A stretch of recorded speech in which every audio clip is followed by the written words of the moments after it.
And now what we're going to do is we have a panel of your peers, and we'd like to have a conversation about what that is as a lived experience in the ground. And so that will take roughly an hour. We have a series of questions that I'll be posing to our various guests who are sitting with me on stage. Following that, just so that you know, we take it even further. It is no longer governance in general. It is no longer inside the door. It is no longer at the ground level. It is your board. And what does this mean for you? And we have a facilitated process that we will lead you through that you will be walking out of here this afternoon with today having meant something very real and very concrete for you. So with that, what I would like to do, however, is begin by introducing you to the members of our panel. And so to my extreme left, so that means it's your extreme right, Edith Dumont, who is the Director Conseiller des Écoles Publiques de l'Est de l'Ontario. Beside Edith is Bill Hall, Chair of the London District Catholic School Board. Beside Bill, Kathy Abraham, Chair of the Kawartha Pine Ridge District School Board. Martha Rogers, Director of Upper Grand District School Board. And closest to me, Joanne Lacombe, Chair of Conseil des Écoles Catholiques du Centre-Est. So we're going to have a conversation, and we're going to let you eavesdrop onto our conversation. Just so that you know, the conversation will flow between English and French. I recommend that what you do is keep the headsets on so that it becomes a comfortable flow for you. And with that, let me begin. So hi there. No pressure. No pressure, no pressure. I want to start out with what I think is just the most obvious question to begin with, and this is going to be directed to the chairs. Bill, you've been a chair for a while, 12 years. Exactly, Joanne? For 5 years. For 5 years, the chair of the board? Mm-hmm. Yes, and Kathy for? I've been a trustee for 13 years, and this is my second year as chair. Absolutely. So what we have is a really nice blend. So here's the question. What's the one thing you know now that you wish you had known when you first became chair? And Bill, I'm going to start with longevity. Yeah. Must be the white hair. The one thing that I wished I'd known when I became chair, actually how to become a chair. When you first become a chair, and that was a number of years ago. I've been a trustee for over 30 years, so when I first became chair, it was 20-something years ago, and it was learning how to do that, how to figure out that governance that was in place at the board at that time, and how to work with directors, how to work with your fellow trustees. There were 12 of us in the board at the time, and so it was getting to know everybody, really. It was a real learning experience, and then trying to be the best chair that you possibly could be. So in the beginning, it was really just about learning how to be a chair. Now, as the years go by, you get better at it, hopefully, and so it becomes totally different than when you first became a chair. Okay, good, good. Kathy, do you want to jump in? I will jump in. And I thought a long time about this question because my experience is much different. When I was first asked to do this, I thought I wanted to call this long-time listener, first-time caller. Because as, if you listen to talk radio, they always have that person that calls in and says, I've been listening to you a long time, and here's what I think you should do. And so as a trustee for 11 years, before I ran for chair, I've had a whole different experience of that. But the one thing I have to say that was very surprising to me, in the most delicate way possible, is how much hand-holding there is. I'm not one that requires my hand to be held, and I was surprised by the number of my colleagues, which was, I will have to say, surprising to me, that needed the constant reinforcement. And I found that very surprising. And not necessarily in a bad way. I mean, it just is what it is. We're all different. Our boards are all different. I think that's one of the big things about this whole conversation is that, you know, whatever I say, whatever my colleagues here say, my board is completely different. I have a different culture. We have different ways we've done things. We have different history. We are different. And not to say it's better or worse, but we're different. And so it was surprising to me, the degree of, I'm just going to very nicely call it hand-holding. Okay. Before I go to Joanne, can I just take that one step Sure. further? So you'd been at the board table for a while. Yeah. Suddenly pulled on this mantle. What kind of a, you know, how did it look different sitting at this end versus through this lens? So I had a lot of experience chairing other things. Okay. For over 20 years, sat on a board in my municipality where we managed a community hall. So while I live in a very small village, it was a big job. We had a sizable budget, all of those things that we deal with as trustees, but in a much smaller way. So I kind of had an idea about the value and the importance of governance. I'm a huge person about governance, about this is my job, this is your job, and never the twain shall meet.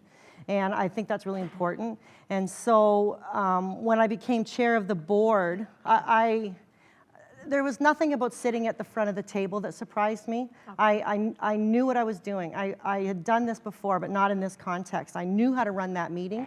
I knew the value of following our protocol, our policies, our process, all of those things. But it was managing those interpersonal relationships that was the most interesting to me, that it wasn't what I thought was going to be. Yeah. Okay, good, thank you. Joanne, et vous? Moi, de mon côté, juste une correction, je suis conseillère depuis 5 ans, puis je viens juste d'être élue comme présidente depuis le mois de décembre. Donc, c'est tout nouveau pour moi, mais j'étais vice-présidente 2 ans et demi auparavant.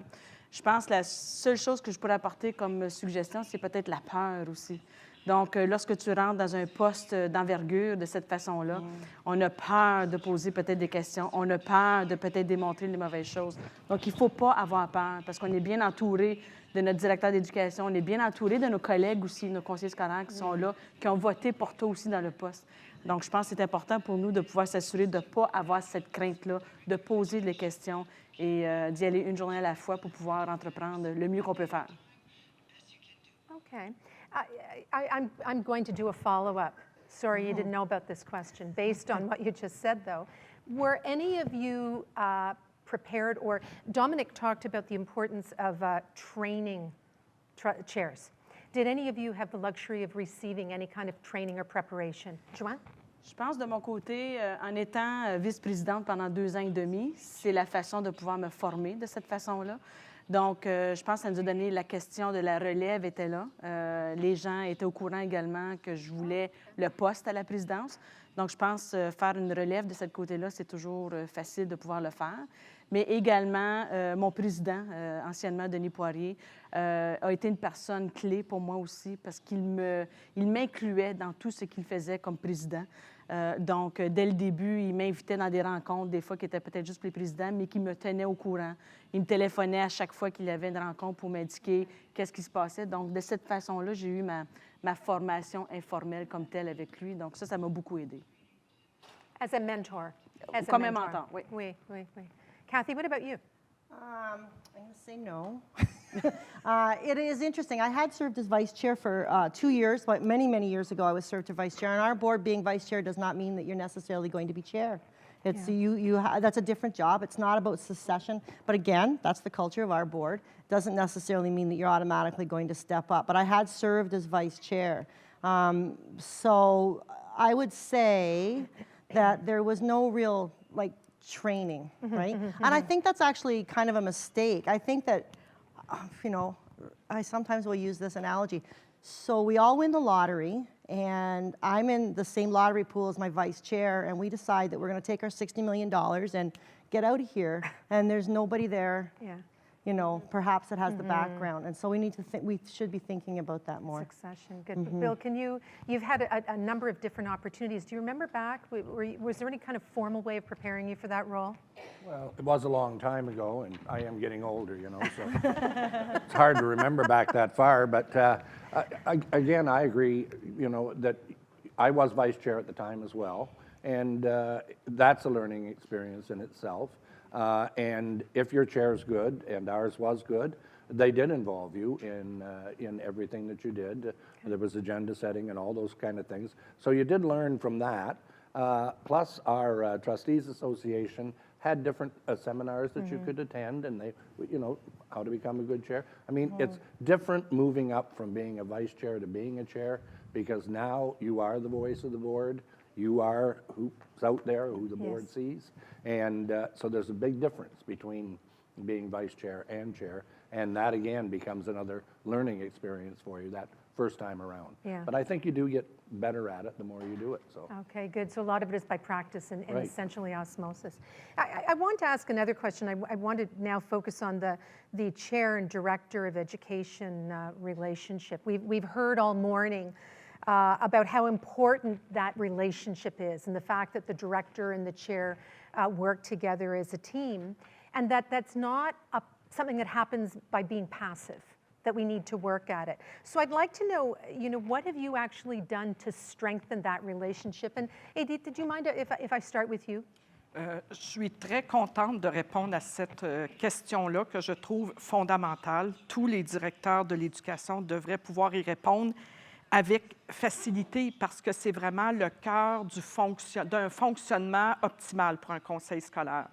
Je suis très heureuse aussi malgré le fait que je suis directrice d'éducation seulement depuis 4 ans, que je ne contredirais pas des gens comme Dominique Giroux ou comme le spécialiste que nous avons eu ce matin, parce que je crois que la clé d'un certain succès, c'est définitivement rattaché à la qualité de la communication que je qualifie sur 2 pôles. L'ouverture de la communication et la structure de la communication. Si je parle d'ouverture, ce que je veux dire spécifiquement, c'est la capacité de la direction de l'éducation, de la présidence et de la vice-présidence d'échanger non seulement sur les points forts de son conseil scolaire, mais sur tous les défis que nous rencontrons pour que ça devienne notre histoire. Et quand je dis structuré, nous avons des agendas tellement remplis que si ce n'est pas structuré dans le temps, il est très facile de perdre une qualité au niveau de la communication. Alors, pour être très concrète, je rencontre la présidente et la vice-présidente 1 fois par semaine de 2 à 3 heures pour faire des choses comme préparer l'agenda ensemble. Est-ce que, comme directrice de l'éducation, avec mes surintendants, je suis en mesure de fournir toute l'information importante que les conseillers scolaires auront besoin dans une prochaine réunion? Alors, je trouve que c'est une communication qui repose sur une discipline corporative. So you're working together, absolutely. Joanne, from your perspective. J'aimerais, oui, juste ajouter, parce qu'on ne s'est même pas parlé de nos réponses, mais moi aussi, la communication, c'est important de pouvoir établir une bonne communication. Puis je les vois à 3 niveaux. Moi, je vois une communication qui est ouverte. Donc, vraiment s'assurer d'avoir cette liberté de pouvoir se parler, de se sentir à l'aise, de pouvoir se parler également. Avoir une communication qui est honnête aussi. S'assurer que j'ai toute l'information, m'assurer que je lui donne à mon directeur d'éducation toute l'information qu'il a besoin, parce que moi, je peux entendre des choses également. Donc, je pense que l'honnêteté dans la communication est importante. Et également, je crois aussi, je reviens souvent à ce fait-là, mais de ne pas craindre l'information ou la façon qu'on va parler à son directeur d'éducation. La relation que j'établis avec cette personne-là, je veux m'assurer qu'elle puisse vraiment se sentir à l'aise si quelque chose ne va pas bien ou s'il y a une mauvaise nouvelle à m'annoncer, bien, qu'il me le dise tout de suite, parce que je suis une personne qui ne réagira pas de façon brute, comme on pourrait dire, mais au moins commencer à travailler ensemble, dire, OK, il y a une situation qui se passe, tu n'as pas eu peur de me le dire, voici comment on va le travailler, puis c'est juste du respect. Moi, au bout de la ligne, c'est le respect de son rôle comme directeur d'éducation, le respect que lui me donne à moi envers mon rôle comme conseiller scolaire, puis comment est-ce qu'on peut faire cette communication plus honnête et très ouverte de ce côté-là. Pour moi, c'est la base de tout. Okay. And sometimes it gets tested along the way. C'est certain, c'est Oui, certain. Il n'y a oui. pas de place parfaite. Il y a Yeah. toujours des choses difficiles, des décisions difficiles aussi à prendre. Donc, oui, ça peut devenir des fois des discussions écorcées. Yeah. Kathy.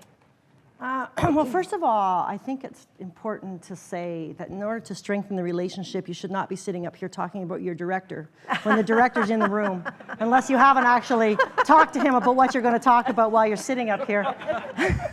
So I did that. So I'm hopefully not going to say anything that's a big surprise. I go back to the aspect of my particular situation and that I've been doing this job a long time. I was first elected as a trustee in 2003, but I've been involved in the school board since 1997, which Dominic reminded us of this morning was the formation of school councils, because that's when I first got involved. And I do tell this story, and I laughed when the speaker this morning talked about the chair being able to say, excuse me, there's a meeting going on, because that's my first memory of our director, who at that time was a principal, and I was a regional school council chair, and I had to say, excuse me, there's a meeting going on, because it was my meeting and he was a guest. and I don't think I've changed much since then. I think that that's still the way it is. I think it's about trust. I trust that he's going to tell me the things I need to know to do my job. I trust that it's going to be accurate. I trust that he's going to not sell me down the river, and I hope, trusts the same thing of me. That I'm going to talk to him and be honest and open and forthright about what's happening at the board, about what my colleagues are thinking, about what the importance is, about where we're going, and how this is looking, or how this issue's playing out, and what do we need to do to help them make better decisions? How are we going to do that together? The communication piece is huge, but you have to trust each other. And I think we do have the benefit of knowing each other through various, principal, superintendent, director, and me being my role previously, and then being a trustee. So I think it's constantly, you do those checks to make sure that you're telling each other everything you need to know to do your job. Otherwise, neither one of us can do our job effectively. Sure. And that notion of trust, we all acknowledge that trust is important, but trust is earned. Absolutely. And trust is earned over time. Bill, do you want to add anything to this? Well, I think, it's been brought out, and I think that the only thing you can add is that communication is a huge word here. Yeah. Communication, communication, communication. There shouldn't be any big surprises between the chair and the director. That should be, you should respect each other, you should trust each other, and for myself and our director, much as I hate saying this, we're in constant communication. It's almost a daily communication effort to make sure that I'm aware of what's going on, and then if I have some things that I want to talk to her about, to make sure that she is aware of what's going on, so that we both understand what's going on with the board, so that I can be a better chair and communicate that to my board of trustees as well. Your trustees, yeah. Right. Yeah. Martha, anything to add? I go right back to where it begins when the person is first elected as a chair. I meet with the chair, much like my colleagues, to clarify our roles. I think this morning the phrase was rules of engagement. And then, because chairs are usually busy people who often have businesses and families of their own, I talk about what's probably the minutia, but when would you like me to communicate with you and how? Oh, great. Do you like emails? Do you like text messages? Do you like phone calls? I do believe that we need to spend a lot of time together, so I sort out with the chair in what way can I fit into the chair's life in order that we spend that amount of time together. Like my colleagues and as the trustees have said, I try to ensure there are no surprises for the board chair, so I'm very transparent. If anything, I over-communicate. As I was listening this morning, thinking about what is strategic and what is operational, I probably tell the chair far too much about too much stuff, but I figure the chair can always say to me, I don't need to know that. I do the usual things about meet and sort out the agenda with the chair and the vice chair. We develop it in advance, which other people do. I make sure that the chair knows about local, regional, and also provincial issues. Okay, excellent. Because the chair is often called upon out of the middle of nowhere by the media. Such and such has happened in we're OPSPA. So OPSPA, TJ has sent out the following articles. So I take a look at those articles, then I call the chair and let him, it's a him right now, know about what's in the articles if he hasn't had time to read them, and what he might say if he's asked. excellent. I make sure the communications officer has notes written out for the chair if he's called after a board meeting to have to give a comment. I know there aren't to be emotions. I heard this morning about emotions aren't to arise in the boardroom. When somebody says, I feel strongly, the comment was made about somebody cringes, or somebody says, I completely disagree with that, then I know there could be some emotions. So I try to help my chair, because even the most experienced chair can get flustered when emotions start to run higher in the boardroom. So just little boring things like I make sure the speakers list is in order so the chair doesn't, by accident, when things are running a little bit high, ignore somebody, or someone's little paw is up to be recognized and the chair by accident doesn't see it. So, and I try to pass little notes and give advice along the way. Sometimes, regrettably, in boards there is a bit of divisiveness. Yes. So I'm not going to pretend that we don't ever have any in our board. If I pick it up, which normally I do, I'm like Mother Martha, because I've been around for so long, that people tend to call me and tell me stuff. I try to let the chair know, while maintaining the confidence of the trustee, if there is divisiveness within the board that might ambush him at the next board meeting. So some of what I've said I know is probably not strategic, but it's the day-to-day trying to keep my chair looking good and the board appearing functional and working well in the public eye, because I think that brings greater comfort to all the staff and to the educational community. So I'm hearing a lot of almost that having each other's backs and just making sure that when there are differences, it's just between the two of you, not in front of others. Going back to the whole issue as well of strong communication. So I want to take it one step further, and I'm going to ask you for advice. And I want to ask the directors first. All right. So I want you to pretend that you've been invited by trustees to advise them on what you would consider the characteristics of an ideal board chair to be. What would you tell them and why? So this is a board that's actually not going to do the beauty contest. This is a board that is going to go through a process that was described to us this morning, and they want your advice. Edith. Alors là, j'ai pris le temps quand même d'écrire ma réponse, puisqu'on me demanderait officiellement la personne idéale avec laquelle j'aimerais travailler, et je ne suis pas une directrice de l'éducation difficile, je pense. Mais ça se résume peut-être à 3 enjeux sur lesquels j'aimerais qu'on ait une entière complicité. Certainement une communication qui est fréquente, mais directe. Alors, la présidence, mon numéro de téléphone, des textos, des courriels et des rencontres hebdomadaires à toutes les semaines. Et également, dans cette communication-là, qui est constante avec la directrice de l'éducation, qu'on utilise ensemble nos surintendants comme étant des experts de contenu qui peuvent nous éclairer sur certains sujets pour lesquels je n'ai parfois pas toujours toutes les réponses. Alors, j'apprécie énormément le fait que la vice-présidence communique, la vice-présidence et la présidente, parce que nous travaillons vraiment à 3, que la communication soit constante vis-à-vis la direction de l'éducation. Je me sens mieux aiguillée ensuite pour faire face soit à un public, faire face à mes propres gestionnaires ou devant les autres conseillers scolaires. L'autre chose, c'est les relations avec les médias. Ce sont des sujets qu'on doit aborder concrètement. Alors, chez nous, la culture de l'organisation, c'est si, par exemple, le sujet est hautement pédagogique. Alors, j'ai de la chance, ça m'arrive de prendre la parole devant les médias parce que j'aime bien ça. Alors, je suis heureuse d'avoir une présidente qui va dire « ça, c'est vraiment pédagogique, Edith, alors tu vas devant la télévision ou tu vas devant les médias et puis tu donnes toute l'expertise pédagogique dont le conseil scolaire est si fier. » D'autre part, dès que le sujet est politique, évidemment que nos services des communications vont être au service de notre présidence qui va prendre la parole sur des enjeux qui sont politiques.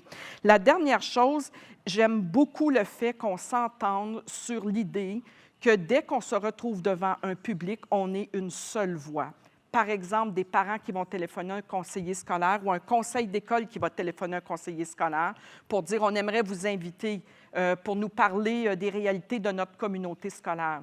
On a toujours le réflexe, de part et d'autre, d'être 2 ou 3 gestionnaires. Comme ça, la présidence, avec la haute gestion, qui peut être moi ou un surintendant, de dégager l'image qu'on est une équipe, qu'on travaille ensemble de façon concertée pour le bien-être des communautés scolaires. Alors, je dirais que présentement, je suis une directrice de l'éducation comblée. Merci. So what I'm hearing then, that advice you'd be giving is, sorry, I'm getting French coming through as I'm speaking English. Whew. And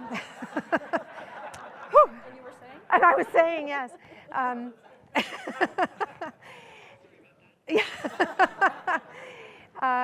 So what I'm hearing you say then, that advice is, A, you're looking for really the ability of someone to communicate openly, to be really trusting in that relationship. The other thing, I was interested in what you said about media, because not only a willingness to share the platform, but obviously someone who's able to speak to the media is what I hear.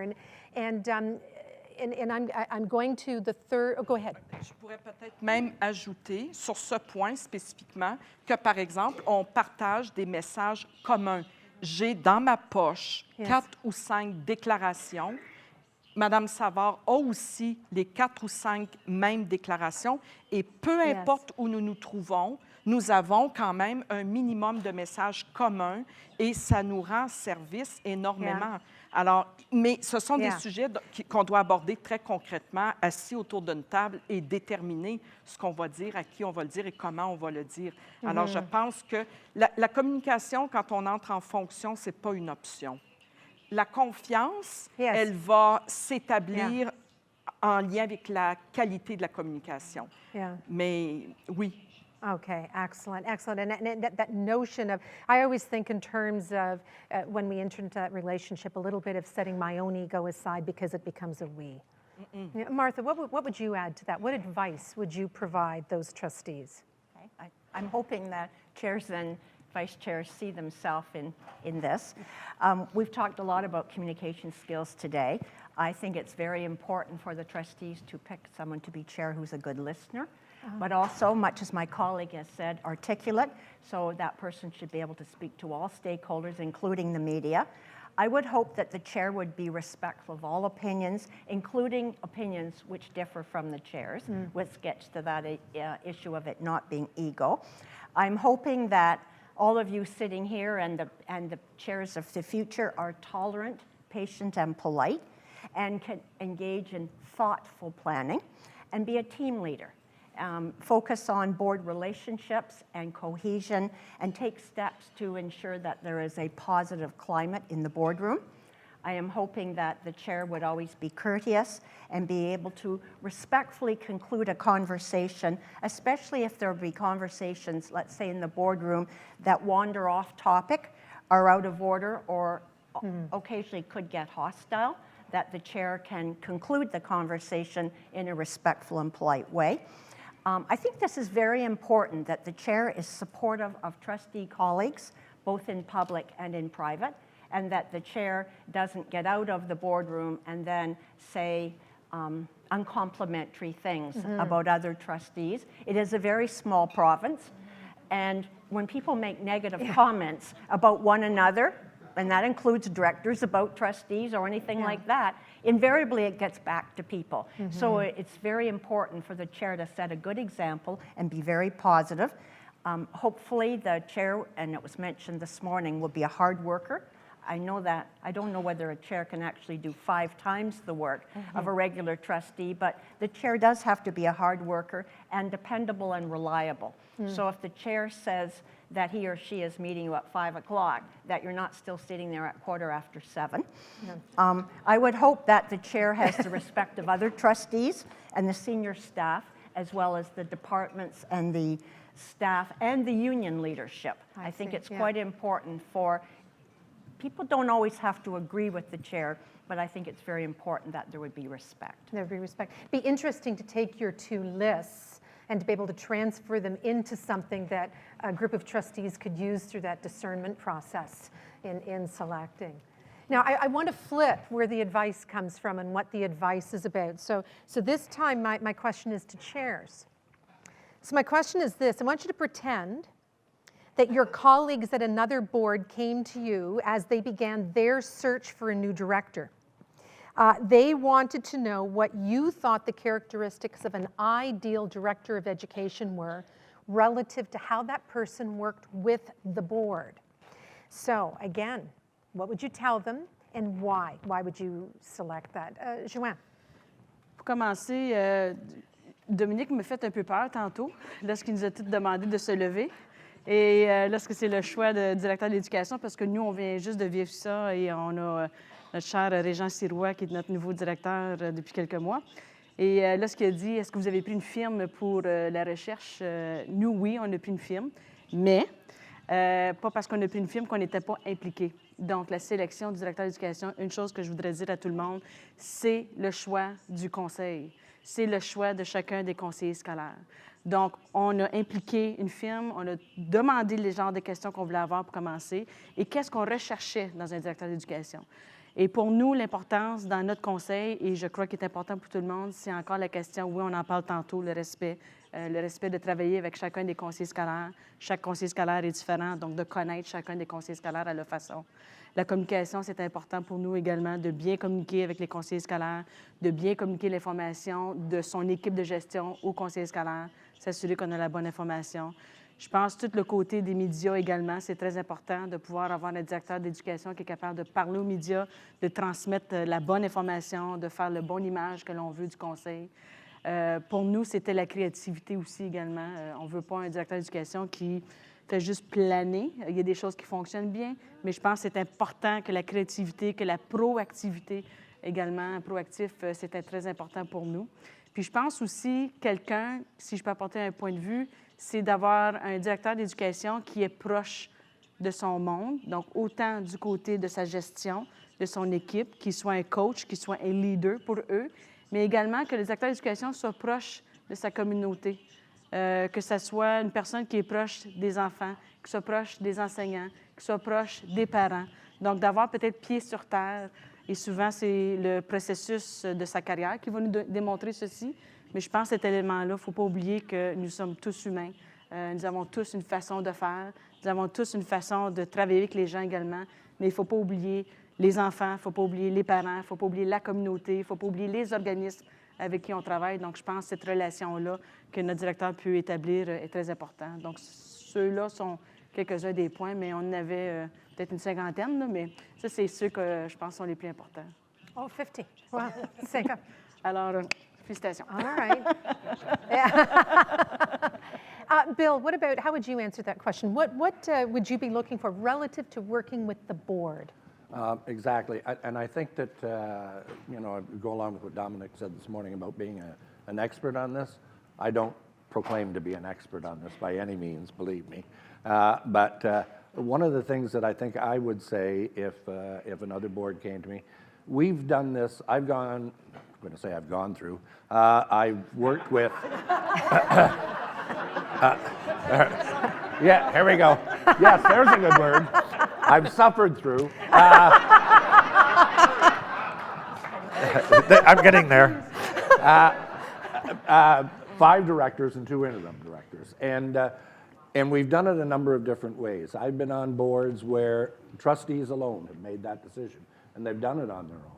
I've been on boards where you would take an outside firm, and they would do a search for you, and then that's how you would maybe come up with your next director. In talking with our board this time, we were looking for a director a couple of years ago, and we wanted to go a different direction. We wanted to actually see what the community thought. What is the view of our particular district school board? Yeah. And so what we did was we gathered together a number of questions that we were looking for that we thought we'd like to hear from the community about. And so we put it out there, what challenges would this board be facing in the next 5 years? What would you expect from the new director of education? What skills, qualifications, competencies, personal leadership would the new director need to possess to be successful? So then what we did was we put out an electronic survey. We put it out to all of our partner groups. We put it out to, we had focus groups. We gathered together. We dealt with our unions. Wow. We brought those people in. Our school councils, our students, our student senates, we met with them. We met with the diocese. It was important for us to get a full view of where this board, they saw this board going in the next 5 years, so that we had a strategic plan in place that was going to be acceptable to this board and this community. So based on what we heard back, and some of the characteristics that we heard back from the community were the following: like, they had to be a people person. Yeah. They had to be respectful. They had to be trusted. They had to demonstrate Catholic leadership. They had to be good listeners, effective communicators, open, strong emotional intelligence, sense of humor. Believe me, on that board, our board, that's important. Since you suffered through all those years. years. That's right. Yeah, absolutely. So that was actually a very good one. A cultivator of relationships and able to get people engaged. And those were the key things that we heard back from our community. And so what we did was we based our ad on those things. And in our ad, that's exactly what we were looking for. And so when it came back to the trustees, and we had to actually do the interviews and things like that, we were looking for a person that filled those qualifications and that was going to do, student achievement was huge too, by the way. Yeah. And so we were looking for someone who could really help us with student achievement and be all of those things. Now, mind you, we didn't expect someone to be absolutely perfect, but we came close, actually. I'm trying to be nice to the director now, but I'm not usually this nice to her, but yeah, no, absolutely. Yeah, so, but no, I mean, I think that we did absolutely do the right thing in that, as far as the community was concerned, they were involved. They were part of making this decision, and they're very happy with what we've come up with. And excellent. So they're pleased with the new director, as we are, and so that's, you know, we've done our job. So that sounds to me much like what we heard this morning, which is the strategic issue, making it also the stakeholders' strategic issue. Absolutely. That's an excellent process. Kathy, what would you add? So tough act to follow, but well, yeah, I know. Yeah. So I've been through 2 director searches as a trustee. So I'm a baby at this. I've only been two. I would say this: you absolutely need to be looking for somebody that demonstrates integrity. Yep. And that walks the talk and talks the walk. Like you have to depend on the person that's leading your board to be the leader of your board.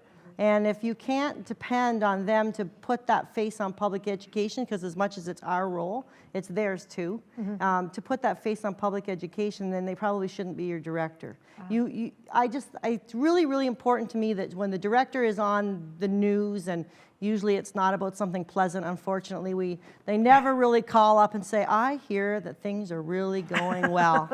And we really would like to talk to you about how well things are going. They never do that. They always call you and say, oh, so you're closing the only important school in the entire world. And we want to talk to you about how terrible you are. So what do you have to say? And I want the person who's that person in front of that mic to represent us well and to put a human face to it. And I think there's also a big piece about being honest. Hard truth is sometimes the most important truth. And I think that it's important that your director be able to sit you down and say, okay, this might not be so smart, and mean it and be honest and be able to back it up and tell you why. And the other thing I want to say, and it sounds very trite, but I think it's really interesting to see how your director is with kids in a school.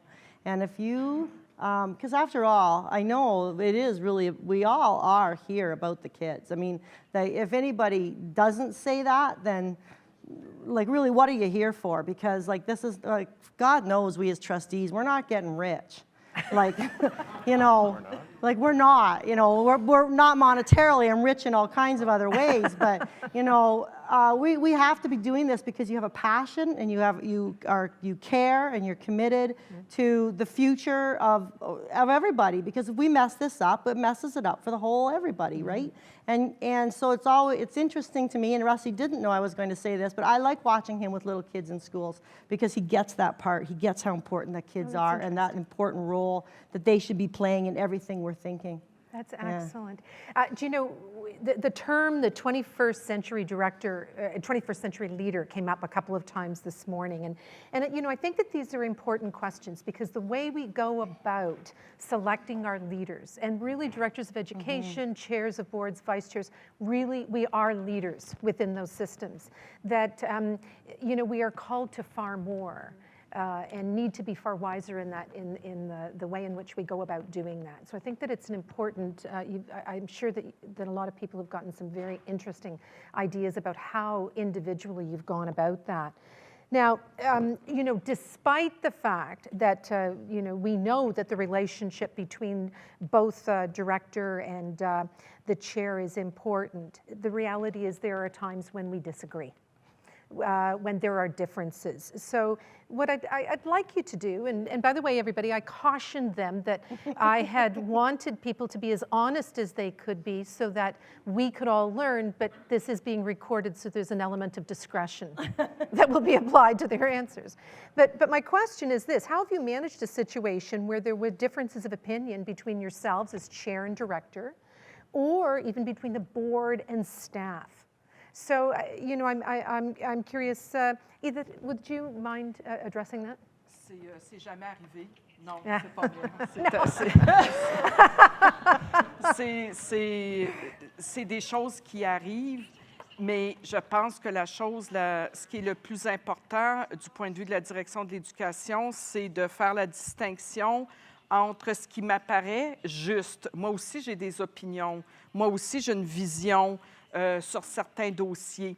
Alors, c'est d'être capable, ensemble, la gestion et les conseillers scolaires, de faire fi, et je dirais davantage la gestion, faire fi de ses opinions ou de sa vision dans quelque dossier que ce soit.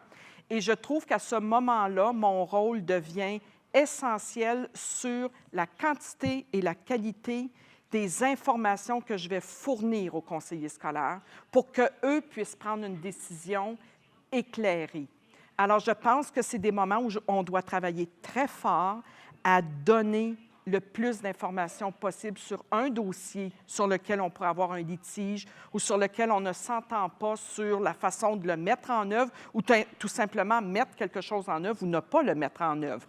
Alors, c'est de fournir le maximum d'informations pour que notre présidence, avec ses collègues, puisse prendre la meilleure décision. Mais encore une fois, c'est là que je répète que la qualité de la communication, ce n'est pas une option, même quand on entre en fonction comme président ou comme direction de l'éducation. Il faut tout de suite s'investir sur une structure de communication qui est rigoureuse, régulière, j'ai beaucoup aimé ce que Martha a dit tout à l'heure, adapter en fonction des gens avec qui on travaille, comment on va communiquer ensemble. Mais ça, ce n'est pas une option parce que dans des moments critiques comme ça, c'est là qu'on va voir à quel point la communication est essentielle. Okay. Yeah. Martha, what about you? Do you have anything to add to that? Could you share any thoughts? Yeah, I do. I've been a director for 21 years now, and I have not had a significant difference of opinion with a board chair. We have had 5 board chairs that I've had the pleasure of working with. That's why Martha's a good director of education. And there have been a couple of situations where the chair and I together had a difference of opinion with the vice chair. So I'll give you, I've got a couple of, if it's all right to give 2 examples. Please. Okay, we're an amalgamated board, and very early into the amalgamation, we had a vice chair from one side of the board who rushed a property sale through the board by virtue of arranging a special board meeting that he insisted that the chair do. It was against the advice of the chair, and it was based on one property appraisal done by a company in Toronto for a property in Guelph. And the chair disagreed with this, but the superintendent and the vice chair arranged for this to happen.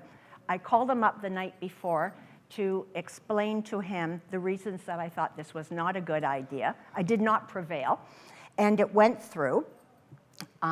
We ended up selling a school for $127,000, which is a very low amount. I know it's not Toronto to you Toronto folks right in front of me, but a school fetches much more than that, even in Guelph. So it went through. The board was attacked in the media, in the local Guelph Mercury, which just finished last Friday. Yes. There were 127 letters to the editor, and every time the trustees went out for an election for the next 10 years, they heard about it at the door. So it was very difficult for the chair and for me. It damaged relationships within the board for a very long time. So what did we do? Yes. I tried to maintain a professional demeanor. I publicly supported the board's decision because that is what I had to do, and it's what the board chair has to do. And the poor board chair, who had fought against it, had to walk out of the door and support the board's decision. What we did was we hired an outside consultant to review our processes. We changed our processes, and something like that didn't happen again. Excellent. So it doesn't always work out well, but it was the best that we could do, the chair and I, under a difficult situation. And sometimes the people in this room have those kinds of difficult situations. The other one, which I'll just refer to briefly, Sure. relates to an accommodation review. We had a couple of them. One was a school closure, and one was a larger review where there was an intent to close at the June board meeting, and the trustees were lobbied over the summer and changed their vote in August. So what did we do, which is similar to what Edith is talking about? We made sure that the board reports were factual and accurate, and we had no lobbying of trustees, so all the staff had to remain neutral. I made sure the staff did not get emotionally involved. It is a board decision, not the staff's decision. I made sure the staff did not take sides in the debate. I made sure the information was sent to all trustees so there would be transparency and no favoritism. We presented publicly and professionally. The decisions did end up causing trouble for the board, so I waited for 2 or 3 years and then got it fixed quietly so that no trustees would be humiliated. And one of them it was a small little school, caused a problem, so there would be what I call triple splits. There would be 3 grades in one class. I augmented the staffing for the school so children did not have to pay for the result of what the decision had been. So my only point, Marion, is that sometimes it's not a fairy tale. Sometimes the decisions don't work out the way that you want, but it's that you've got the lemon and you make the lemonade and you do the very best you can to make sure that it publicly presents positively. Again, that's what I was going to say. So I'm hearing again that public face versus what happens in the background. I have a final question that I'm hoping I can open to all of you. I was actually reading an article last week. And so the article was describing the relationship between board chairs and CEOs, or in our case, the directors of education would be the equivalent. And it was describing relationships as falling along a continuum from okay to good to great. And it got me interested, and so I'd like to hear from each of you, if you'd be willing to. How would you describe the difference? Ignore the middle one. How would you describe the difference in the relationship between board chair and director, the difference between okay and absolutely great? What would be the differentiating factors for you? Anybody? Bill, can you think about that? Not particularly, but certainly wasn't one of the questions at the top of my list. But I mean, it's really one you have to think about because going from okay to great and kind of leaving out that middle ground, that's really a hard thing to talk about. I mean, I think I didn't want to give you an easy question. Well, no, it's tough. You've given us a good one here. But I think that it all depends, and I think it goes back to the relationship between the chair and the director. I think that that's key, and it sets the tone for the entire board. So when I sat down and started to think about this, I started to think about what that would be from okay to great. Like, for instance, because this would now trickle down to the board, because you would think that, you know, whatever is okay, and the difference between okay and great would be have a trickling down effect to the board. So I thought that one of the things you could say okay about is knowing each other's roles. But it would be great if you understood each other's roles, evident in handling, which is evident in the way that you handle issues. Great. Okay, I said that I thought it might be okay working on separate agendas, and that can happen sometimes, but it would be great if you work together in the best interest of the system. I thought it would be okay to be reactive, but I thought it would be great to be proactive. Oh, excellent. I thought it would be okay to know the vision and the strategic priorities of your board, like formal board meetings, things like that. But then I thought it would be great to have a shared vision and strategies to address priorities, to discuss at a committee level with a greater understanding as how that would affect the board as well. Excellent. It would be okay to have less than high levels of trust and respect. That could be okay. But it would be great to have high levels of trust and respect. You could get by with okay, but it would be great to have the other. And it would be okay knowing each other's roles, and as chairs, we do. We know each other's roles. We know where we stand. We know the governance issues as well. But then I thought it would be great if we had a shared understanding of each other's roles. We knew exactly what we shared and where those roles stood. Wow, for not being prepared, that's pretty good. Well, you know, I didn't have anything to do on the weekend. Actually, I was thinking about writing a book.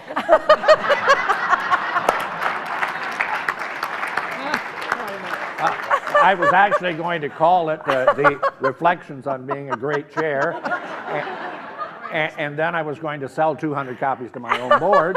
But and then I'll put it out for sale. Then I'll put it out for sale to the rest of you. There you go. And on that, Edith, do you have some ideas to share? Maybe one more. Good. You want some books? Yes, please. Thank you. OK. J'ai parlé de la communication ouverte et structurée. Ça, c'est OK. J'ai parlé des fonctions de représentation, chacun dans nos rôles. Ça, c'est OK. Pour moi, c'est non négociable. On doit agir de cette façon-là. Ce qui est vraiment à un très haut niveau maintenant pour moi. Ça fait seulement 4 ans que je suis directrice de l'éducation. On a un conseil scolaire qui est très jeune, 17 ans d'expérience, c'est pas beaucoup.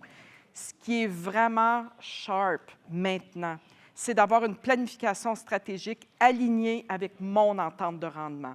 Ça nous amène comme table politique et comme gestion, même ça facilite mon travail avec mes gestionnaires. Mais c'est beaucoup de travail. C'est beaucoup de travail pour les conseillers scolaires et ce fut beaucoup de travail pour la directrice de l'éducation et les surintendants et les directions des départements. Mais ça, c'est être proactif. Le mariage entre la planification stratégique et mon entente de rendement, on l'a fait à la sueur de notre front. Ça a pris presque 1 année et demie. Mais maintenant que c'est fait, pour moi, là, il y a de la magie. On se sent beaucoup plus efficient et je sens toute la gestion et la table politique à un niveau beaucoup plus stratégique. Alors, moi, je pense que j'ai beaucoup de plaisir à faire mon travail. Il faudrait que je pose la question aux autres, mais présentement, j'ai énormément de plaisir à faire mon travail. I love the term magic. I love the term magic. Anybody else want to address? Yeah, go ahead, Cass. I was thinking about what my friend here was saying. I might buy your book because, You get a discount. well, you know, you have so much more experience than I thought, you know. But one of the things I think is important, all of the things you've said are very important, but I also think it's the anticipation of need.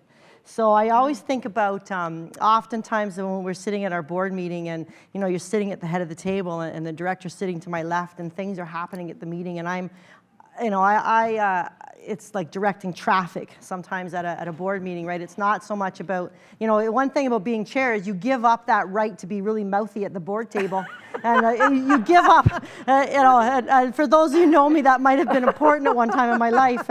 And you give up that right to have a comment and an opinion on absolutely everything before the table. You give that up because now my job is to chair the board. Yeah. And so there are often times when things are happening, and sometimes things happen quickly, and the director's furiously taking notes, and I'm taking notes, and we talk afterwards, and he'll say, well, I think you're going to want more information than this, and I say, I think that this needs to happen, and it's that sharing, that anticipation of what each other needs to be able to do our job better. And again, it comes down to that trust piece. That like I know what his job. I don't know what his job is, and I don't want to do his job. Like, it's more than my job. It's bigger. And but I know what he has to do, and he knows what I have to do, and we try to work together to make it happen. And so that's anticipating the needs of the other person.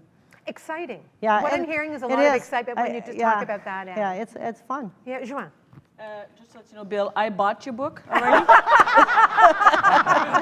Was it any good? And it's excellent, so. Thank you. Mais sérieusement, je vois beaucoup la relation un peu comme un mariage également.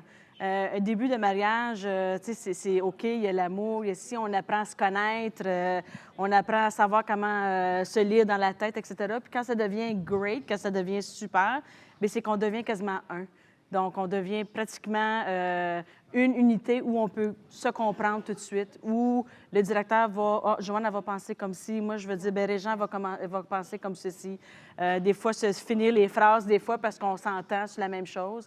Donc, je pense que c'est une évolution de OK à great, comme on disait tantôt. Je pense que c'est cette évolution-là qui est importante, puis arriver à une confiance absolue, pratiquement. Parce que si on n'a pas cette confiance-là avec le directeur et vice-versa, on ne pourra pas accomplir les choses qu'on veut faire. Donc, je voulais juste ajouter ce petit point de vue-là. And it's discouraging. Ouais. It's discouraging, Ouais. absolutely. Martha, I'm going to give you last word. Anything briefly you'd like to add to that's new? No, only one thing that you had asked us to think about. You said, okay, you've got relationships that are okay or good or great, and after the length of time I've been there, I've had all three. And you asked if it mattered. Oh, if I mattered, absolutely. Yeah, you asked, does this matter, which it is? And I think it really does matter. I think it matters to the board. I think it matters to the senior staff, and I think it matters to the system.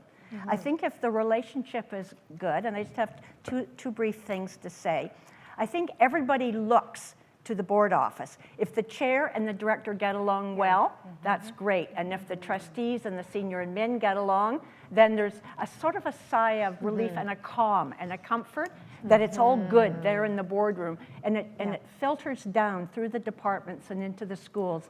People can't be the best that they can be if they're nervous or looking over their shoulders. If they look up and they see the suits or the suits and the trustees are squabbling with one another, then they don't know if that superintendent or director who comes into their school and says X, whether that's going to hold 6 months from now, because it may be overturned. So I think it matters to the whole system that the relationship is great. I think it really matters. You've done talking here about characteristics of a new director, and at our professional education symposium, the English public sector talked about selecting a new director a week ago at one of their sessions. I think it really matters to a new director.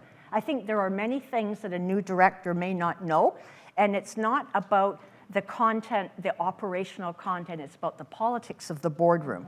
And it's about the things in the background that influence the decision making that a new person may not know. And if you have a great relationship with the board chair, that will make it much easier for the new director because that board chair can be the mentor with regard to the politics of the boardroom, so the board director does not blunder within the first month or two and not have those quick wins that were mentioned.